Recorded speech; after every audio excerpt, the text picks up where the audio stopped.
We begin with an introduction to the three brothers of the Kumo shrine. The strongest brother Tenka is also the one leading the other brothers named Soromaru and Chutaro. Tenka's strength is shown almost immediately when we see him taking down a criminal with ease, while two incompetent police officers named Hideo and Yasu watch on with admiration. This criminal is then taken to an island prison named Gokumanjo, which is notoriously known for having inmates particularly upset with the New Japan, as they want to treasure their customs and culture. Now, we meet a warrior named Shirasu, who has devoted his soul to serve Tenka as his assistant. He tells his master that Chutaro seems to be acting strange, so the natural assumption is that he's in love. Fearing a Romeo and Juliet kind of situation, both Tenka and Soromaru go to check up on Chutaro, although they dress themselves in funny costumes to avoid detection. The brothers eventually find Chutaro, who is with his teacher named Botan. Tenka decides to check Botan's school for safe measure, while Chutaro introduces Soromaru to his pet raccoon named Jirakichi. Tenka observes Botan's class and spots something fishy with her grading system. It also seems that they know each other, as Botan supposedly recognizes Tenka. Now, Hideo and Yasu show up to ask Tenka for some help in catching another criminal. Our hero readily agrees, but tells his brothers to stay at home. This doesn't go down well with Soromaru, as he feels like Tenka is underestimating him. As expected, he takes Chutaro with him to catch the samurai criminal and prove their worth to their older brother. After locating the criminal, Soromaru fights him in an intense sequence. He takes him down with ease, but the samurai quickly recovers because Soromaru's sword is not made for killing. The hopeful brother wins round 2 as well, after which he takes Chutaro with him to fetch Tenka. Unfortunately, the samurai bandit reawakens and chokes Soromaru with a raging passion. This seemingly makes him remember a suppressed memory from several years ago. Things start to look tricky, but then Tenka shows up and saves Soromaru in typical fashion. Despite this, the fallen brother starts to cry over his failure. Now, we see the family doctor named Oda, who arrives at the shrine to treat Soromaru's wounds. At the same time, he also takes care of Tenka, who is suffering from an excessive hangover after an extended night of drinking. During this process, Soromaru remembers another memory from his past and runs away in fear. Dr. Oda seems to be wary of Shirasu because of his association with the notorious Fuma clan. He asks Tenka to be careful, but our hero doesn't pay him any heed because he trusts Shirasu with his life. The cops, Hideo and Yasu, arrive once again and inform Tenka about Naoto Kagami, who is a savage assassin on a rampage. At this very moment, Kagami meets Chutaro and asks him if he can be taken to Gokumanjo. The witty assassin eventually wins Chutaro's trust, but Soromaru stops him in the nick of time, and they fight for a bit. Meanwhile, a squadron led by their commander Rakucho Takeda tries to keep Tenka under house arrest due to his eccentric ways, but this is obviously a waste of time as he gets through them in no time. Soromaru starts to struggle against Kagami, who seems to be keen on taunting him by mentioning Uracha's vessel. Soon enough, Shirasu arrives to save Soromaru, and he engages in a fierce fight with Kagami. Shirasu seemingly gains the upper hand, but then Tenka drops by to save him from a sneak attack. Kagami seems amused as he talks about his hatred of Japan becoming more foreign. He eventually reveals that he wants to kill the emperor by freeing all the prisoners in Gokumanjo. Tenka has no time for chit-chat, so he takes him down easily, but Kagami tries another sneak attack. He fails once again, as Abe no Sosai of the Yamanu squad shows up and apprehends him in no time. When all the drama is done with, we see Sosai talking to Tenka about destroying Uracha's vessel. However, Tenka is clearly against this because he wants to protect the vessel. Later, Botan teams up with Tenka and they discuss Uracha's vessel while Soromaru eavesdrops on their conversation in shady fashion. He doesn't like that his older brother is being secretive about the issue, so he decides to train himself to prove his worth. Later at night, Tenka meets his friend Kiko, who is on guard duty with the Yamanu squad at a big party. Meanwhile, Sosai and his team find out about a rumor regarding the prisoners of Gokumanjo. It appears as if they are smuggling a certain item inside the prison, and Sosai wants to know what it is. That's when Soromaru immediately breaks into the room and asks Sosai to train his fighting skills. However, he gets rejected almost instantly. A mage named Shilang meets Soromaru and decides to help him, but first asks him to go to the prison. He wants Soromaru to get more information on the smuggled item rumors so that he can prove his worth. Soromaru agrees to the task and is taken into Gokumanjo under the pretense of a prisoner named Gonda. Tenka starts to worry when Soromaru doesn't come home, so he goes to look for him. Meanwhile, Shirasu bumps into Botan and they get into an argument where they both question each other's loyalty. At the prison, Soromaru meets the old man prisoner from before, who tells him about bringing an offering to the master. Soromaru is new to this lifestyle, so his behavior is a little suspicious, especially to a pink-haired warden, but he manages to maintain his cover for now. Shirasu finds the real Gonda and volunteers to save Soromaru from prison after figuring out the truth. Later, we see Soromaru listening to the master talking to Kagami about poppy flowers. A corrupt warden catches Soromaru and sends him inside the cell, after which Kagami leaves. Soromaru now meets the master, who is wearing a fox mask, and this triggers his memory. That's when we learn the master was the one who killed his family. A flashback shows us how Tenka saved Soromaru from the master, which led to a spinal injury. Soromaru passes out after a short-lived confrontation and wakes up to the pink-haired prison warden, who asks him about what he saw. She reveals that she also has a score to settle with the master and offers to work together with Soromaru. However, he declines as he doesn't want revenge but only closure. Now, Takeda and Shirasu break into the prison, which goes on to cause some unrest. Takeda deals with the prisoners while Shirasu helps Soromaru escape from prison. They eventually get out of Gokumanjo after Soromaru shares his thoughts with the master as well as the warden.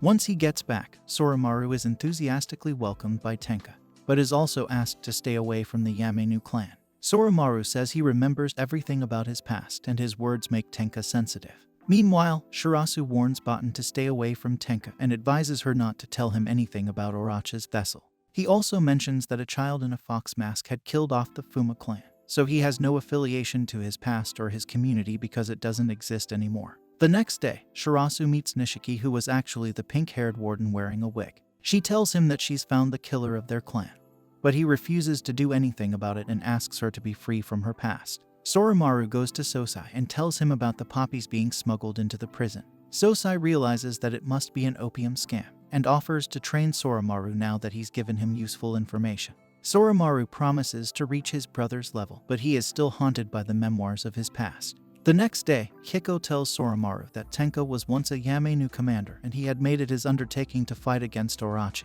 which is actually a giant snake monster that usually reincarnates every 300 years. Later, Soromaru and Chutaro go to grab some vegetables as Tenka is attended to by Dr. Oda. While they're gone, Tenka tells Oda, Shirasu, and Baten a shocking secret which leaves them speechless. Nishiki meets Soromaru and confirms her identity as the prison warden, so he offers her to come home for dinner, but she refuses. When the brothers return, they are shocked to learn that Tenka has been arrested by the cops because he is indeed Orochi's vessel. They grieve in disbelief as they also find out that Tenka will be executed under the false accusation of bombing Gokumanjo in order to keep his identity a secret. The execution is to be carried out at sunset at the Orochi shrine, and Soromaru demands to know why he was kept in the dark. Baten tells him a 600-year-old story about how Orochi was first suppressed by her, Abe no Harari, and Kagemitsu Kumo, who was the head of the Kumo family. Soromaru and Chutaro have a hard time dealing with this and hurry to meet Tenka because they remember all he's done for them as a father figure. As Tenka heads towards his execution, Hideo and Yasu try to help him escape, but he knocks them down and asks the others to take care of them. Sosai asks Tenka why he didn't mention his ailment before, but he jokes around and says that the Yamenu was always his ideal, but he chose his family over the country. The brothers arrive and object to the execution and even the public routes for Tenka, thus making everything more difficult. However, Tenka bids his brothers a very expressive farewell and asks them to always smile no matter what. Soromaru and Chutaro weep relentlessly as their big brother is executed in front of them. Now we are taken to a flashback 600 years ago. Baten is being chased by some ninjas and Harari saves her. They go to the Omi shrine where Harari says that he's in love with Baten and wants to marry her. However, Kagemitsu is against it and Sasaki isn't certain of Harari either. He even suspects Harari to be Orochi's vessel and tells Baten to be careful. Later at night, Magnetsu Ashia and his ninjas attack the shrine. Harari doesn't want Baten to contest, but she reveals that she's a demon familiar made by Onmyo mages to specifically seal Orochi. She fights the ninjas and Ashia runs away rather easily. Harari and Baten get a little closer, but Kagemitsu continues to disturb them and openly accuses Harari of being the vessel. Now, Harari goes to Sasaki to challenge him as he knows that the actual vessel is Sasaki himself. His suspicions come true as Sasaki transforms into Orochi after the others arrive. Harari, Kagemitsu, and Baten battle the giant snake as it wreaks havoc. Baten begins to chant her spell as Harari tries to confuse Orochi, but it doesn't work and the snake monster attacks Baten. Harari sacrifices his arm to save Baten and encourages her to continue chanting. He's able to keep Orochi occupied long enough for Baten to complete her spell and seal the serpent. Baten and Harari bond for a bit, but then she vanishes as her duty has been fulfilled. Now we see that Harari still exists in the present day.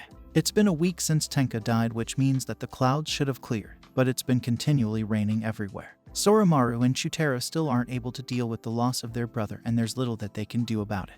Iwakura is distressed because Tenka was killed instead of being captured, and he gives the Yamenu one last chance by telling them to observe the brothers. Soromaru continues to train with Sosai, but he's no good as he's still going through shock. Soromaru starts to lose hope and talks about his parents' murder to Shirasu, but Chutaro listens in on this chat and it makes him feel worse. Later, Soromaru finds Nishiki injured in the woods and takes her to the shrine to heal her. She says she was suddenly attacked and cannot remember the aggressor. Then Hideo and Yasu ask Soromaru to help them catch another criminal. Nishiki joins in and asks to serve under him as she is an inexperienced ninja. After listening to her story, Soromaru offers her a place at the shrine, after which he takes down the criminal. Then he carries her back home and makes her a part of his family. Now, Chutaro meets Kagami, who's escaped from prison. He learns from the assassin that Tenka was murdered by the country and gets instigated to seek revenge. Sosai concludes that Tenka wasn't the real vessel as the skies still haven't cleared and suspect the police's engrossment. Hideo and Yasu tell Soromaru about Kagami and Chutaro, so he goes looking for his brother. Meanwhile, Sosai meets a mage named Matsuki Ashia and asks him to send his familiars to examine Gokumanjo as he believes the wardens are hiding something over there. Ashia declares that Tenka's death was worthless all along and proceeds to send his familiars. Later, Sosai's colleague Takamine listens in on a discussion between Oda and Harari and learns that Tenka was a fake Orochi. He tries to notify his team but is attacked and injured by an unknown vessel. The next morning, Sosai visits Soromaru and hints that the real vessel is still out there. Suddenly, Takeda arrives to update them on Takamine's injuries and Sosai leaves. Baten visits Ashia and discusses the possibility of using the Kumo family's twin swords to save the vessel from Orochi. To his own surprise, Soromaru learns that he is the real vessel after he remembers that he was the one who had attacked Takamine. Now, we learn that Shirasu is a conspirator, and he wants to awaken the Orochi as the Fuma clan had always worshipped the monster. He attacks Baten, so Harari arrives to protect her, after which they run away. Shirasu sends his clones after them, but Baten takes them down easily. Soromaru visits Sosai and tells him that he was the vessel all along. He requests his trainer to kill him as Orochi won't allow him to do so. Sosai encourages Soromaru to express his sorrow and cry as a means to stay strong. The Fuma clan attacks the building and the Yamenu faces off against them, while Harari and Baten learn that the inmates have escaped from Gokumanjo. The master visits Soromaru and incapacitates Takeda. Soromaru mistakes him to be Shirasu, but then he reveals that he is his twin brother Kotaro. He also confesses that Shirasu was the one who killed Soromaru's parents. That's when Shirasu also appears and takes away Soromaru from the building. Meanwhile, Kagami forces Chutaro to witness some bandits attacking innocent women, but then they are saved by a mysterious man who is revealed to be a weakened Tenka. Harari captures Tenka and takes him to Baten and Oda. The doctor reveals that Tenka was the test subject of a wonder drug that used Orochi cells, which was why he was mistaken to be the vessel in the first place. Tenka learns about Soromaru being the real vessel and breaks free to go help his brother. Meanwhile, Sosai tells Kiko that Iwakura underwent a secretive surgery to prolong his life. The Yamenu proceed to take down the corrupt wardens and prisoners, after which they find Orochi's location. Baten arrives to tell the squad that they can use the Lake Biwa Canal to stop Orochi by using sunlight, and they move quickly. Meanwhile, Nishiki pledges allegiance to Orochi, but this was just a distraction for her to steal the twin swords and escape. Meanwhile, Chutaro comes to his senses and asks Kagami to be gentler when he attacks Hideo and Yasu. Kagami doesn't listen and is about to hurt him, but then Jirakichi arrives in his true form to save Chutaro and take him to Nishiki. Soromaru is now controlled by Orochi, so he attacks them, but the Yamenu arrive just in time to stop him. Baten tells Chutaro to lead Orochi to the canal, and he does that while the others face off against the Fuma clan. Once they reach the canal, Orochi attacks Chutaro, but he is unable to get through the swords. That's when Tenka breaks open the canal and reveals himself. Sosai, Takeda, and Harari go to help the brothers while the rest of the squad battles Kotaro. The sun weakens Orochi, so he runs away, but Tenka and Chutaro chase after him. After an intense encounter, they use the swords to take Orochi out of Soromaru. The brothers reunite in an emotional scene, and then Tenka reveals that Soromaru can actually kill Orochi, as he is the vessel. The others also reach, and Sosai gives his sword to Soromaru to complete the task. He sets off with Takeda and Chutaro by his side. Then Sosai confronts Tenka about hiding the fact that he was a test subject for Iwakura, but he reasons that he did it all for his brothers. On their way, Chutaro saves Kagami from a falling tree and inspires him to see the brighter side of life. However, Orochi finally awakens and wreaks havoc. He attacks Nishiki, and Baten almost sacrifices herself to protect her before Harari saves his lover once again. Now, Tenka and Sosai try to attack Shirasu, but Kotaro grabs them and brings them to Orochi.